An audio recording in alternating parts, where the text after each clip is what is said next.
Hey there, is your personal hotspot acting up after updating your iPhone? It's a frustrating issue, but you're not alone. It can happen due to several update-related changes. The good news? I'm here to walk you through some simple solutions to get your hotspot working smoothly again. Let's get started. Solution 1. Check cellular and personal hotspot settings. First, let's ensure everything is set up correctly.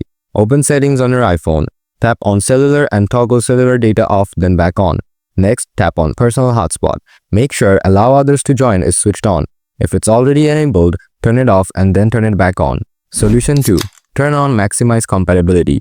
Sometimes your personal hotspot might not be compatible with other devices, so let's fix that. Open Settings and tap on Cellular or Mobile Service. Tap on Personal Hotspot. Turn on Maximize Compatibility. Now, leave the Personal Hotspot screen open while your other devices connect. Solution 3. Activate 4G or 5G for better speed. Now, let's optimize your connection speed by activating 4G or 5G. Open Settings and scroll down.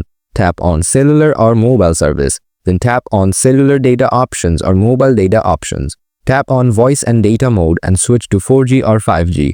Go back and turn off Low Data Mode.